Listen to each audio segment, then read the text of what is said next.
Richard en parle. Au 93.3. Classique. Des scènes de crime, moi j'en ai vu quand j'étais un ancien journaliste, puis quand on travaille dans le domaine de la radio, bon, on vous en raconte des histoires de crimes en masse assez horribles. Alors c'est assez rare que je pogne de quoi, genre Francis Proulx, le présumé meurtrier de Nancy Michaud, a été accusé hier d'agression sexuelle et de nécrophilie sur Nancy Michaud. Vous savez pas c'est quoi nécrophilie, là? On dit qu'il l'a violée avant, puis il l'a violée après le meurtre. Là, tous les scénarios qu'on avait dans la tête, certains qui circulaient sur Francis Proulx, viennent de tomber. Là, l'histoire de la drogue, puis c'est un vol qui a mal tourné, puis il a paniqué parce que elle l'a reconnu, puis là, il l'a tué, mais tu sais, il voulait peut-être pas au début. Ça tient plus, là. L'histoire de la dette de jeu au Casino de Montréal, dans le sens que c'était un joueur, puis peut-être bien qu'il manquait d'argent. Bon, si ça avait été le cas, là, on aurait vu ressortir les gens Lapointe de ce monde pour dénoncer le jeu, ou encore les gens de drogue, puis tout. Sauf que là, ce matin, il faut parler au Doc Mayou. Parce que, en voyant la nécrophilie, là, moi, j'ai l'impression qu'on s'aventure dans des zones extrêmement obscures, noires et sombres de l'âme humaine. Des zones où moi, je suis pas ben à l'aise. Doc Mayou, bon matin. Oui, bon matin, José, Sylvain. Bon matin.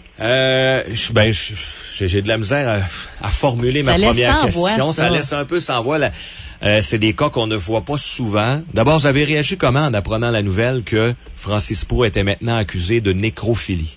Ben, aucune surprise, compte tenu que mon hypothèse, lorsque j'ai été interrogé tout de suite après ce crime-là, l'hypothèse la plus plausible était celle d'une schizophrénie qui n'était pas soignée adéquatement. Oui, je me souviens, vous nous aviez dit ça au lendemain. Alors, tout le reste découle, les amis. Comportement bizarroïde.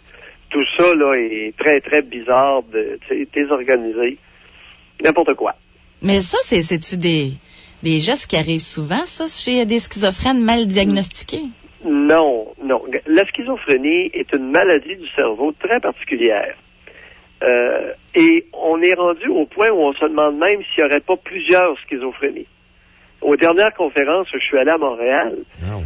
Écoute, parce que c'est une maladie qui touche plusieurs zones, différentes zones dans le cerveau, et qui vous donne un comportement bizarre. Mais c'est jamais le même comportement d'un individu à l'autre. C'est pour ça, mais je crois pas qu'il y ait plusieurs schizophrénies. La schizophrénie est une maladie qui touche 1, 2, 3, 4, 5, 6, 7 zones dans le cerveau. Et dépendamment des zones touchées, ça vous donne différentes croyances délirantes, différentes hallucinations et différents comportements bizarres. C'est quoi, parlez-moi, le mot sera peut-être mal choisi, mais parlez-moi du boss de la nécrophilie. Là, j'ai de la misère à comprendre. Les agressions sexuelles, bon, on comprend pas plus, mais je veux dire, on est habitué. Malheureusement, on voit des cas souvent d'hommes qui perdent les pédales puis qui violent des femmes, mais nécrophilie... écoutez, je vais vous dire une chose. Dans les agressions sexuelles, là, il y a rien à comprendre, si ce n'est que c'est animal. Ouais, je suis un gars bande sur une femme puis il n'a pas besoin de son consentement. Les animaux font ça. Les animaux se violent la plupart du temps, ou bien souvent. Mais Dr Mayou, tu sais, quand on parle justement d'agression sexuelle, moi, je pense qu'il y a des agresseurs sexuels qui n'ont pas de problématique de santé mentale. Par contre, la nécrophilie, là, ça va-tu automatique? Attends un petit peu, là. Exactement. Il y a différents niveaux. Alors, tu as l'agression sexuelle, simple, où le gars dit, écoute, j'ai envie de me mettre, moi, puis que d'accord ou pas, je te fous. Correct? Oui. Ça existe. Je suis bandé, puis il faut que je décharge. Bon. Il y en a d'autres que, attends un peu, là, ça marche pas comme ça. Ils doivent sentir la souffrance ou la douleur chez l'autre pour être plus excités et pouvoir éjaculer. Bon. Il y en a une autre catégorie qui se contente d'un trou, que le trou soit vivant ou mort. Autrement dit, ils voient une vulve de femme, elle est morte, envoie que je m'installe, puis je décharge là-dedans. Ils sont rendus à un niveau où que la personne soit vivante, réagisse ou pas, ça n'a plus aucune importance dans leur délire sexuel, en autant qu'ils puissent assouvir leur fantasme. Non, c'est pas ça. Non, c'est parce que j'en ai vu d'autres cas de nécrophilie. C'est pas un délire, c'est un trou. C'est comme une poupée gonflable. Mais ça va-tu automatiquement avec quelqu'un qui a un problème de santé mentale? Je peux pas croire que quelqu'un... Pas du tout. José, très bonne question ce matin. Nécrophilie, rien à voir avec... Ce n'est pas un symptôme typique de la schizophrénie, mais ça survient chez des bizarres extrêmement marginaux qui n'ont plus aucun respect de l'autre. mais pas nécessairement relié à une problématique de santé mentale. Exact, ce que tu viens de dire. Ah, OK. Là, il y a des... C'est simplement que l'individu est en perte de contact avec la réalité, puis pour lui, un cadavre de femme puis une poupée gonflable, c'est la même chose. J'ai envie de me soulager sexuellement, je rentre dans le trou. Mais on parle pas de fantasme, là. Il y a pas des gars qui fantasment là-dessus, là. Oui, attendez un peu, là. Ben oui, ça existe, ça aussi. C'est pas fréquent, José. Mais toutes les déviations sexuelles existent chez les hommes, il y en a à peu près pas chez les femmes. Puis demandez-moi pas pourquoi ce matin, là, c'est comme ça, les déviations sexuelles. Moi, je me rappelle d'avoir vu un film, là, en passant, l'anecdote est particulière. Premier film que je vois avec un nouveau gars que je rencontre dans ma vie. C'était un film qui passait au clap, c'était là-dessus. Tu sais, en tout cas, belle première rencontre. Ça commence mais, mais tout ça pour dire que c'était là-dessus. C'était quelqu'un qui travaillait avec les personnes décédées dans un salon mortuaire. Ça s'appelle Post-Mortem, ton film. Puis lui, là, non, c'était pas ça. Non, parce qu'il y en a eu un au Québec. Mais c'était pas un film québécois. Okay. Mais en tout cas, bref, lui, c'était ça. C'était son trip dans la vie, là. Lui, c'était aussitôt qu'il arrivait un nouveau corps de femme, c'était de la nécrophilie. Oui, ça existe. Y a-tu un trip de possession là-dedans? Je sais pas. Est-ce que là-dedans, pour certains, ça peut pas être un trip de possession ultime, non, là, tu sais, dans le sens qu'il fait ce qu'il veut avec le cadavre? Oh, non. Ça, c'est là, Sylvain, ça, c'est des histoires de femmes de Montréal, là. C'est pas comme ça que ça fonctionne. Et c'est les féminisés puis les femmes intervenantes dans le domaine des prédateurs sexuels à Montréal prétendent ces niaiseries-là, mais ça tient pas la route. Mais c'est dans le journal la matin, mais c'est pas une femme, mais c'est peut-être un féminisé, il s'appelle Mario Larrivée, dans le journal. Oui. Qui lui dit que ça peut être un trip là, de possession ultime. Oui, c'est le langage féminin de Montréal. Il reflète bien la mentalité là, montréalaise qui a été exportée à Robert Gifford à Québec.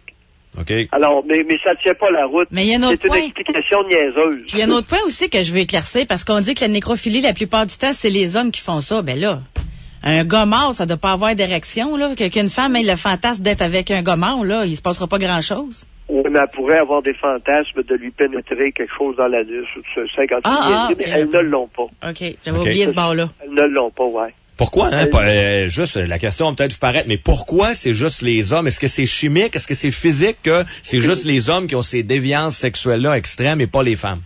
Sylvain, à l'heure actuelle, on n'a aucune hypothèse valable pour expliquer, pour répondre à la question que tu viens de poser. C'est un mystère. Et les histoires de tripes de pouvoir, voyons, il y a des femmes, il y a autant de femmes qui ont des tripes de pouvoir que des hommes, ou, si on est plus modeste, beaucoup de femmes ont des tripes de pouvoir.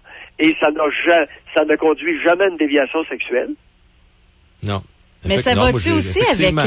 vous allez peut-être trouver ça naïf aussi comme question. Non, vas-y, on discute de quelque chose qui n'est pas connu. Ouais, mais ça va-tu avec Parce que tantôt, moi, ce que je disais à Sylvain, c'est que tu peux pas manquer plus de respect que ça à une femme, là. Tu l'agresses sexuellement vivante, ensuite t'as tué, puis après ça, tu la revioles alors qu'elle est morte.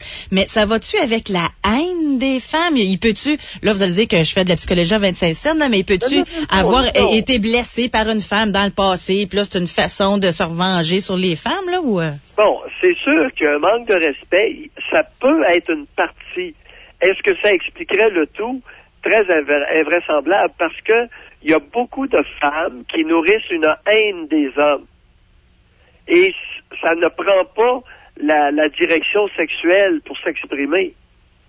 Comment se fait-il que chez l'homme, si tel était le cas, ça va se répercuter dans son comportement sexuel, alors que chez la femme, ça le fait pas. Mais peut-être parce que chez l'homme, la femme qui a la haine de l'homme, là, elle fait payer. Elle frappe là où ça fait mal. L'homme et son portefeuille. Tandis que l'homme, c'est peut-être qu'il frappe là où ça fait mal, dans l'intimité de la femme.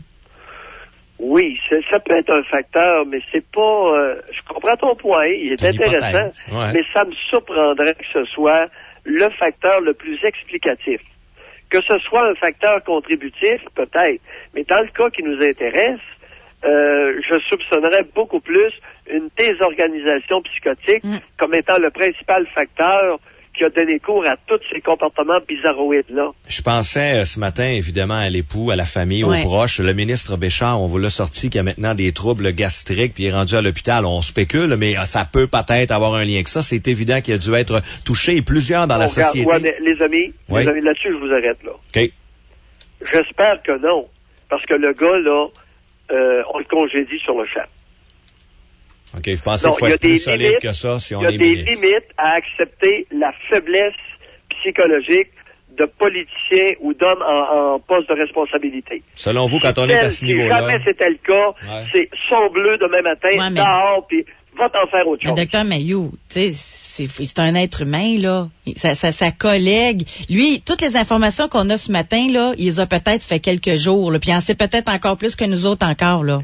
Non, José, s'il est à ce point vulnérable, il n'est pas digne de gérer ce qu'il a à gérer. Plusieurs vont réfléchir je suis psychiatre. Ouais. J'ai aucun problème avec la faiblesse humaine. Maintenant, on ne met pas en poste de responsabilité majeure des individus avec des faiblesses psychologiques importantes. Voyons, les amis. Hey, vers quoi on se dirige? Une gang de pleutres, une garderie à ciel ouvert? Mais il y a... un milieu asilaire sans mur. Il y a des réactions, il y a des gens qui vont penser, c'est peut-être émotif, je sais pas trop, mais le débat sur la peine de mort, la question que je veux vous poser sur Francis Proust, il a vraiment fait tout ça, ça soigne-tu, ça? C'est-tu un individu qui devient réhabilité? Parce qu'il y en a des là qui vont penser que oui, puis on va le réinsérer dans la société, puis il va bien se comporter. Tu le veux-tu comme voisin, toi? Non, mais c'est pour ça que je vous pose la question. C'est bon, je vous dis. Mais est-ce que c'est soignable, ça? Bon. La schizophrénie se traite avec un taux de succès d'environ 80%, à des degrés différents, là. Ouais. Maintenant, lorsqu'il rechute, lorsque votre individu rechutera, suite au fait qu'il aura abandonné ses traitements, vous allez avoir exactement le même pistolet que vous venez de voir. Alors, et ça, c'est connu. Tous les psychiatres cliniciens vont vous confirmer ce que je vais vous dire là. Fait que ça soigne, mais ça se guérit pas. C'est un peu ça que vous dites. Attendez un peu, va pas trop vite, là. Okay.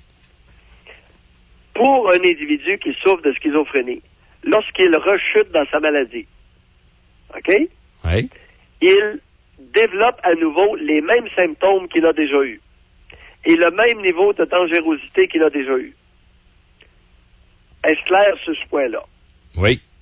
Comprenez, vous avez un individu qui souffre de schizophrénie, on le soigne, asymptomatique, complètement normal.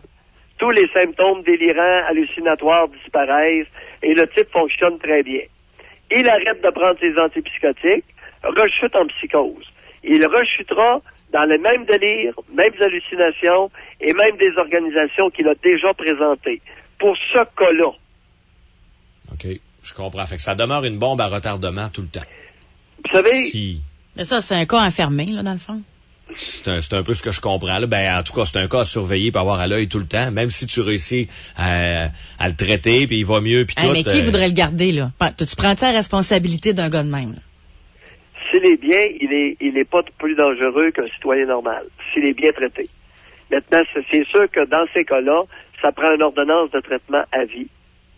Et au niveau de la collectivité, ça soulève tout le débat de la peine de mort.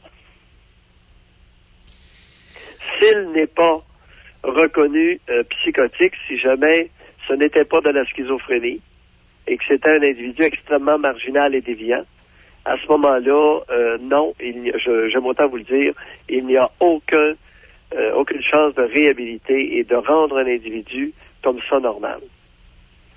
Merci beaucoup de nous avoir parlé, Dr. Mailloux, ce matin. Ça m'a fait plaisir, les amis. Bonne journée.